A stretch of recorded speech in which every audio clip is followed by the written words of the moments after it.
అని చెప్పండి. స్నేహితులు, శ్రేయోభిలాషులు చేరువచ్చిన మీ అందరికీ పేరు పేరున ప్రభు పేరిట ప్రత్యేక శుభవందనాలు, దైవాశీస్సులు అందిస్తూ ఉన్నాను. నేను వాస్తవంగా మాట్లాడాలి అనే ఉద్దేశంతో రాలేదు, కానీ దేనమ్మక్క గారు బాగలేదన్న మాట నాకు పోస్ట్ వాట్సాప్ గ్రూప్లో చూశాను. ఆ తర్వాత వెళదాం అనుకునే లోపు తను వెళ్ళిపోయారు దేవుని దగ్గరికి. వెళ్ళిపోయిన విషయం కూడా నేను తర్వాత చూసి తమ్ముడు రవికి ఫోన్ చేశాను. చేసినప్పుడు అవునన్నా అన్నారు. నేను అసలు నాకు తెలిసి ఒక 20 ఏళ్ళు పైన గ్యాప్ వచ్చి ఉంటుంది కుటుంబంతో. వెళ్ళి చూసి పలకరించి వద్దామనేటువంటి ఉద్దేశంతో నేను చాలా ఒత్తిళ్ళు రావడం జరిగింది.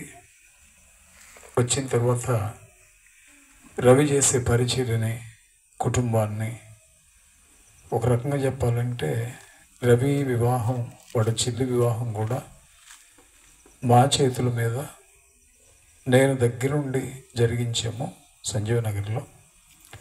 ఆ తర్వాత 2010లో నాకు హార్ట్ ఫెయిల్యూర్ అయిన తర్వాత కొంచెం నేను సువార్తకు ఒక 4-5 ఏళ్ళు దూరంగా ఉన్నాను.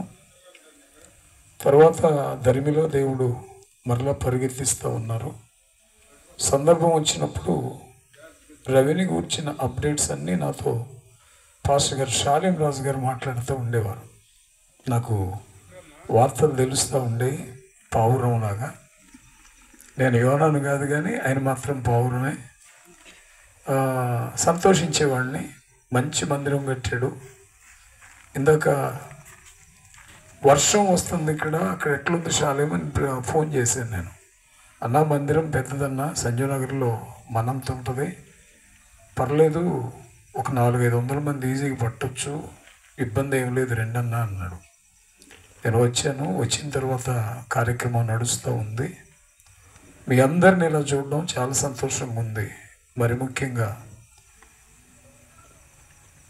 నేను ప్రభురాత్రి భోజనం కూడా నేనే ఇచ్చేవాడిని. రవి సీతానగర్లో పరిచయం జరిగించేటప్పుడు వేరే కారణాలు ఏమి లేవు, కానీ తెలియకుండానే ఎందుకో గ్యాప్ వచ్చింది, నా ఆరోగ్య పరిస్థితి కావచ్చు. ఇట్లా ఈరోజు నిజంగా మందిరాన్ని, పరిచర్యని, తన గురించి సేవకులు ఇస్తున్న సాక్ష్యాన్ని చూస్తున్నప్పుడు, వింటున్నప్పుడు చాలా ఆనందిస్తున్నాను, ప్రభుని స్తుతిస్తున్నాను. వచ్చిందే తడవుగా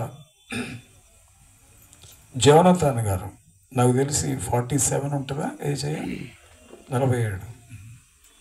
జస్ట్ ఐఎమ్ ఎక్స్పెక్టింగ్.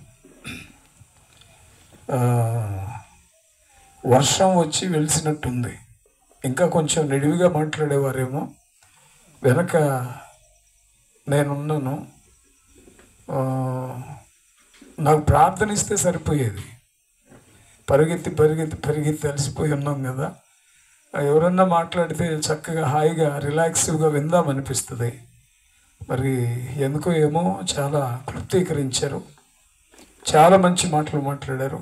వారిని బట్టి ప్రభుని స్తుతిస్తున్నాను. దేవుడు ఇంకా వారిని నిండారులుగా వాడుకొనును గాక. ఈ నేపథ్యంలో వేదిక మీద ఉన్నటువంటి దైవ సేవకులు, యూపీఎఫ్ ప్రెసిడెంట్ గారు కర్ర జోసఫ్ గారు, తర్వాత ఈపీఎఫ్ పూర్వ ప్రెసిడెంట్ గారు మోహన్ గారు, ఇంకా బాబ్జీ గారు, సేవకులు షాలేం గారు, తర్వాత ఇక రవి అంటే మా ఆత్మీయ తమ్ముడు, బిడ్డ ఆయన పాస్టర్ గారు రాజు గారు,